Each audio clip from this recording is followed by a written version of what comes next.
Terima kasih telah mengklik video ini. Jangan lupa subscribe-nya dan klik loncengnya. Karena subscribe itu gratis. Dengan subscribe berarti kalian telah membantu saya untuk support channel ini. Karena jika channel ini berhasil, kita akan membantu orang yang tidak mampu. Selamat menonton sobat. Ya, assalamualaikum warahmatullahi wabarakatuh. Kembali bersama kami di channel Fakrul Malum Jati, tempat yang bertukar pikiran dan bukan saling menyalahkan. Bersama saya Firman atau sering disapa Mas En. Kali ini pembahasan kita malam hari ini bagaimana menandai ataupun apa ciri-ciri benda-benda yang mempunyai khodam. Nah, di sini nanti dijelaskan oleh narasumber kita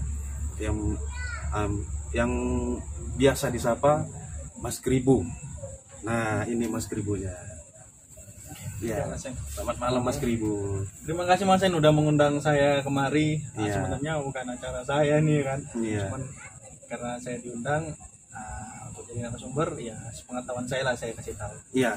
Nah, seperti yang saya katakan tadi, malam hari ini kita membahas benda-benda, ciri-ciri benda-benda yang punyai khodam. Nah, Mas Kribu, saya mau tanya nih. Yang pertama kali saya mau tanya, itu rambutnya asli apa enggak? Kalau soal rambut ini agak sulit jelaskan ya Mas, agak jelas.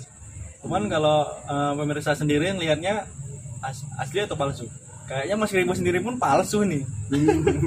Nah, itu pertanyaan pertama. Ini yang kedua nih, pertanyaan kedua masuk ke segmen kita nih. Nah, gini Mas ya, banyak yang pemikiran yang beredar di tengah-tengah masyarakat, benda-benda berkhodam. Nah, ciri-ciri benda-benda yang berkhodam itu ya, bagaimana itu? Sebelumnya assalamualaikum warahmatullahi wabarakatuh. Saya berterima kasih banyak telah diundang di sini untuk mengisi acara channel Fakrul Malum Jati, dan tema yang dibawa oleh host kita Mas Firman yaitu tentang bagaimana mengetahui suatu benda itu mempunyai khodamnya. Makanya setiap benda pusaka jenis keris maupun semar, terus cincin atau benda-benda pusaka lainnya, dan sebenarnya benda itu sama sekali tidak ada khodam sama sekali, apapun nggak ada Mas. Ya. Cuman biasanya karena dulu orang-orang sakti setiap dia membuat suatu benda, seperti salah satunya kita terkenal Empu Gandring yang membuat keris benda-benda pusaka, termasuk keris yang terkenalnya. Ya. Sampai menurut ceritanya dia terbunuh oleh kerisnya. Sebenarnya benda pusaka yang dibuat oleh tangan manusia itu sama sekali tidak ada khodamnya Mas. Ya. Karena manusia tadilah yang menitipkan atau mengambil makhluk gaib untuk mendudukan ke tempat ke benda itu. Iya. Dimasukkan ke benda itu untuk masuk atau duduk di tempat benda tadi. Sebenarnya gini Mas, tentunya kan kalau dia didudukkan, pastinya makhluk yang didudukkan di benda itu pastinya meminta persyaratan ataupun permintaan gitu. Betul apa tidak? Sebenarnya benar Mas, benar. Cuman dia masing-masing Mas. Kadang yang ditarik sama maaf cakap Mas ya, orang-orang pintar sekarang atau para paranormal itu sejenis energi dimasukkan ke dalam benda, dan biasanya mereka itu memasukkan energi dulu baru memasukkan jin tadi. Karena pembahasan yang lalu yang dibawa Mas juga oleh Mas Fakrul, pembahasannya itu suatu benda itu kalau dia nggak memiliki energi, benda itu nggak akan bisa masuki duduki oleh jin, ditempati oleh jin. Karena apa? Nggak punya energi kian. Makanya usahakan benda tadi itu memiliki energi negatif dulu kian, atau aura kita bilang. Iya. Nah, tadi ada pertanyaan juga nih teman-temannya kan. Tadi Mas bilang seperti yang pernah diterangkan Mas Fakrul. Mas kenal sama Mas Fakrul itu? Kenal Mas? Kayak satu perguruan sama saya Mas. Oh iya, kayaknya agak-agak mirip ya.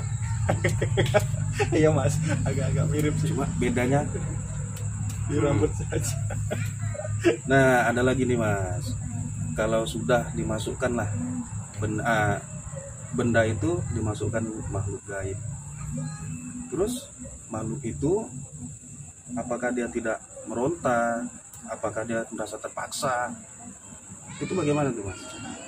Pertama Mas ya, biasanya seseorang yang punya ilmu kanuragan tinggi lah mas, atau kita bahas sekarang ini orang kenal tuh ilmu hitam, untuk memasukkan energi negatif atau memasukkan jin ke dalam suatu benda atau menempatkan jin dalam suatu benda. Itu biasanya ada syarat khusus mas untuk memasukkannya. Sebelum jin itu mau dipindahkan, biasanya dia meminta syarat-syarat khusus yang mas bilang tadi, minta syarat tertentu enggak? Ya kadang minta syarat tertentu mas. Tapi kadang mas, karena tingkat ketinggian ilmu kanuragan seseorang, dia mampu memindahkan itu dengan cara paksa mas. Oh iya, gini mas, ini ada pengalaman pribadi. Waktu itu sempat kita videokan juga di mungkin udah beberapa bulan yang lalu gitu ya. Di situ sempat saya mendirikan satu keris di daerah di luar kota Medan, itu daerah Padegisaran. Itu keris itu yang dipercaya mereka itu, yang disakralkan mereka itu adalah peninggalan kerajaan yang dipunyai yang dimiliki oleh raja-raja dulu. Nah di situ saya ada pertanyaan di dalam hati saya, mungkin saya nggak segan gitu pertanyaan gitu. Ini mungkin bisa diperjelas ya oleh Mas Kribo ini. Sebenarnya kalau menurutlah pengamatan Mas Kribo sendiri, keris itu apa memang benar ada hodam, ataukah memang dia bisa berdiri karena ada reaksi alam ataupun energi alam di dalam itu? Saya rasa memang itu energi alam, memang murni alami dia. Kalau menurut Mas Kribo itu seperti apa? Sebenarnya saya nggak terlalu bidang di dalam seperti inilah mas ya, apalagi ilmu kanuragan seperti ini. Biasanya Mas Fakrul itu lebih paham dia dalam bidang ini. Cuman saya agak menjelaskan sedikit nih tentang masalah seseorang itu mampu mendirikan suatu keris, baik dia menggunakan sarungnya atau dia memang dikasih piring atau segala macam. Itu biasanya semua adalah trik atau keseimbangan seseorang yang mampu mempelajari tentang keseimbangan itu tersebut, sehingga dia mampu mengetahui keseimbangan tadi, sehingga benda tadi yang didirikannya nggak jatuh. Tapi kalau seandainya benda itu memang ada kodamnya dan benda itu memang dikatakan sakti, dia itu mampu dipanggil, disebut namanya. Misalnya keris, saya sebut namanya pemilik yang punya kodam dalam keris tadi. Misalnya contoh saya sebutkan namanya Ki Ageng Mergo, atau saya panggil dia itu Jambrong Motogeni. Saya suruh berdiri, dia berdiri keris itu dengan sendirinya. Dia melayang dengan sendirinya. Nah, itu baru dikatakan benda itu mempunyai khodam yang sakti atau punya kelebihan yang luar biasa. Memang real dia sendiri gitu ya. Dia cuma dipanggil mas. Nah kalau seperti itu penjelasan dari Mas Kribo, mungkin saya rasa sependapat juga dengan yaitu guru saya Mas Fakrul itu. Biasanya keris ataupun batu cincin itu dari jenis jin apa yang dimasukkan itu? Apakah kuntilanak ataukah gundurwo ataukah seperti yang lain-lain gitu? Pertanyaannya bagus mas. Sebenarnya nih Mas Fakrul yang bahas nih mas. Mungkin nanti dia bahas selanjutnya tentang jin yang dimasukkan ke tubuh manusia, yang dimasukkan ke benda. Karena dia mas, inilah yang banyak nggak diketahui, bahkan maaf cakap sini, setingkat paranormal pun kalau dia nggak tingkat tinggi mas, biasanya nggak kurang mengetahui mas. Bakalan gini, dia beranggapan bahwasannya hantu jin yang dimasukkan kuntilanak atau harimau itu beda wujud, beda makhluk. Padahal ya itu kadang itu juga mas, ketipu. Contoh saya masukkan ini jin ini contohnya seperti harimau dalam botol ya. Bro, ini harimau saya masukkan nih, ya wujudnya saya masukkan ke mediator, jadilah harimau. Udah gitu saya sadarkan lagi, saya masukkan dalam ini. Saya mau masukkan itu kuntilanak, ini berubah lagi mas, saya jadi kuntilanak. Artinya karena sifat dia itu jisim, tubuh dalam, dia itu bisa merubah wujud apapun. Tetapi jadi, bendanya memang itu juga. Itu juga kadang. Ada cuma misalnya makhluknya cuma itu aja. Memang kalau kita bilang makhluk gaib itu jin dan itu ya banyak. Cuman kadang kita ketipu sama tadi. Kita beranggapan itu kuntilanak terus ya istilahnya jadi monoton, jadi kuntilanak terus. Bukan seperti itu. Hidup ini memang dikatakan tadi udah ada yang ngatur mas. Kata ngatur ini kan contoh gini, kamu tuh berperan sebagai ini, sedangkan di bangsa jin tadi ini nggak mesti kamu berperan jadi kuntilanak terus. Untuk nipu manusia jadi apapun juga bisa dia. Nah ini teman-teman nih, banyak mau tahu nih, sebenarnya bendanya itu, ciri-ciri benda itu yang dipunyai hodam itu seperti apa, gimana dia. Nah, di sini saya udah ada bawa benda. Saya nggak tahu nih dia punya hodam atau tidak, cuma Mas Kribo nih yang tahu. Saya minta cuman kalau ketika nanti mengetahui lah benda ini ada kodamnya, benda ini ada nih, udah dibuang. Kalau memang masih mau dipakai, jangan jadikan dia itu saranamu untuk kamu berbuat yang hal aneh-aneh, sehingga kamu jadi sarana iblis nantinya untuk menyesatkan dirimu dan menyesatkan orang lain. Terus seperti ini, nanti saya coba kepada Mas Hen sendiri untuk mengetahuinya.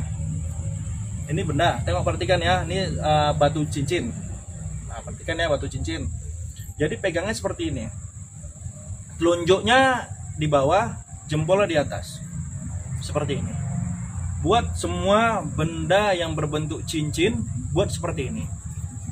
Oke Mas ya, maaf Mas ya, sebenarnya cara ini pun atau cara lain pun banyak dibuat oleh paranormal ya katanya. Cuman ini cara termudah untuk kalian mengetahui benda itu mempunyai energi negatifnya. Jadi buat seperti ini, tekan dia, tekannya jangan terlalu ditekan, istilahnya hanya sekitar lengket aja lah supaya dia nggak jatuh. Ingat sekali lagi. Oke, seperti ini.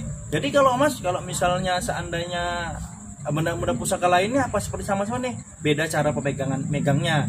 Cuman ada perlu bacaan? Tidak. Perlunya cuma konsentrasi kamu ya. Kalau kamu konsentrasi memegang satu benda tadi dan kamu fokus pada benda tadi, ingat pola napas tadi. Antara napas keluar dan napas masuk itu cuma pelan-pelan, setengah. Nah, ketika itu baru kamu ngerasakan nanti. Tapi kalau nanti timbul getaran, berarti energi atau bukan aura lagi dalam ini, tapi ada jinnya atau ada khodamnya, sehingga dia dapat getaran di sini nanti. Kalau kamu merasakan getaran tadi, nah seperti itu Mas. Oke, kalau dia benda sejenis keris atau nanti dia keris panjang atau seperti ini semar, atau nanti kamu memiliki benda apapun, jadi tangan kirinya di bawah, tangan kanannya di atas, seperti ini. Buat sama seperti tadi, nafasnya seperti tadi. Buat seperti tadi, nanti kamu akan merasakan yang seperti tadi. Kalau seandainya napas kamu terasa kayak buang terus, gitu buang kayak kesedot, artinya ada energi yang besar di sini Mas, artinya kuat ya. Tapi kalau napas kamu selalu terhenti, nggak bisa ditarik lagi atau nggak bisa dihembuskan lagi, artinya ada energi tapi lemah, tapi ada energinya. Tapi kalau kamu terasa bergetar, berarti ini udah ada khodamnya benda ini. Seperti itulah cara penggunaannya Mas. Jadi untuk ini kalian memiliki benda atau benda-benda pusaka lainnya jenis apapun, kalau memang ada kodamnya, kalau memang dibuang silakan dibuang, kalau memang mau dipakai jadikan sebagai hiasan aja Mas. Oke Mas bisa nyoba langsung ya, tapi ini beda ya, saya ngasih tahu kemasan itu bedanya apa, tadi mengetahui benda itu memiliki energi atau gimana, tapi saya mau coba karena ini benda ini ada kodamnya saya bilang, tapi mau saya tes sama Mas Hen untuk menarik khodam tadi supaya jadi lemah di sini. Mas Hen akan rasakan getaran tadi. Ya. Oke Mas Hen, kita coba Mas Hen. Ya. Biasa Mas Hen, ada ini simpulkan Mas Hen, ini kan, depan kan Mas. Oke, konsentrasi ya. Tengok perhatikan ya. Apa ini? Ini tidak ada rekayasa Mas Hen ya. Nanti terasa mau perasaan getar tidak ada rekayasa ini. Perhatikan apa yang dibuat oleh Mas Hen. Semua bisa saya tunjukkan kepada kalian. Kalau kalian dapat jadi bintang tamu, saya tunjukkan kepada kalian kalau benda itu memang ada khodamnya. Oke, Mas Hen akan konsentrasi untuk menarik khodam atau menarik energi yang ada di benda pusaka tadi atau semar tadi. Oke, saya konsentrasi Mas Hen. Kejaman mata. Perhatikan.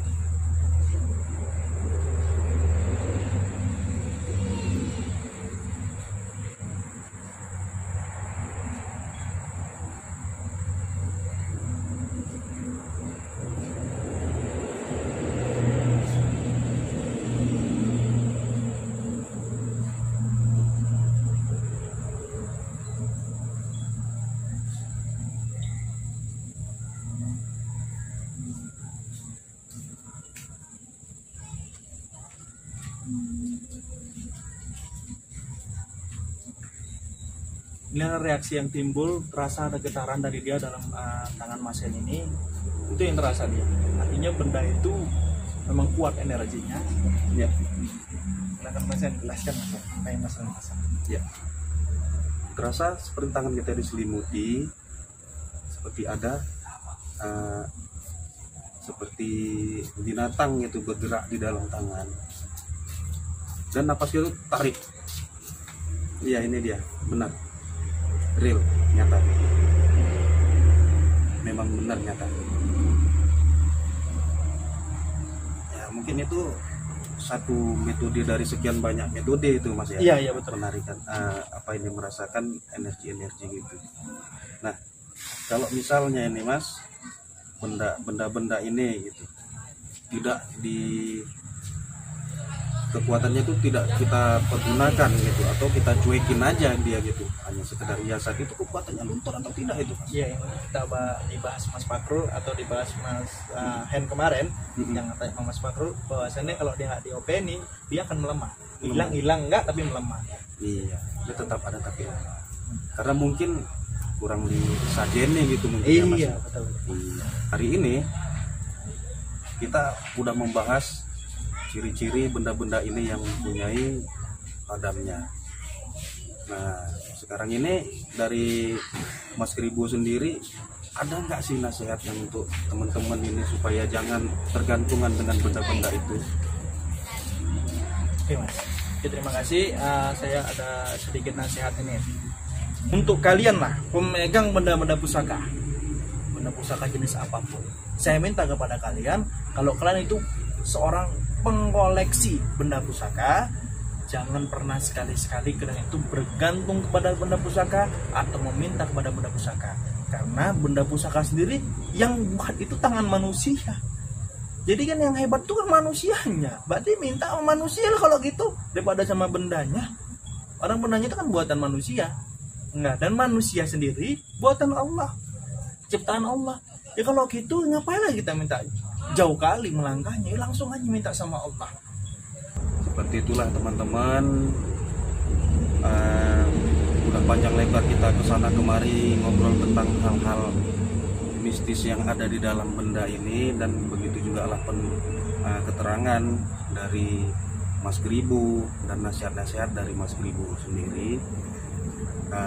Kami di sini mengucapkan terima kasih untuk teman-teman semua yang udah men-subscribe video kami, channel kami di-subscribe, video kami di-share atau komen. Nah, kalau ada ini teman-teman ini, silahkanlah, atau mau bahas apa gitu, silahkan di kolom komentar, diberilah komentar gitu, mau bahas apa gitu di video kami selanjutnya. Insya Allah kami akan bahas nanti. Nah, begitu aja mungkin dari kami malam hari ini. Kami mengucapkan terima kasih banyak ya Mas Kribo ya. Mungkin ada tambahan Mas Kribo? Ya, sekali lagi saya dan kru sekalian saya mewakili kru sekalian mohon maaf apabila ada kesalahan baik kata maupun perbuatan kami, tingkah laku kami yang kurang berkenan di hati kalian, dan ketika kita punya salah maka mohon ampunlah pada Allah dan minta maaflah kepada sesama manusia. Ya, begitu aja lah dari kami. Assalamualaikum warahmatullahi wabarakatuh.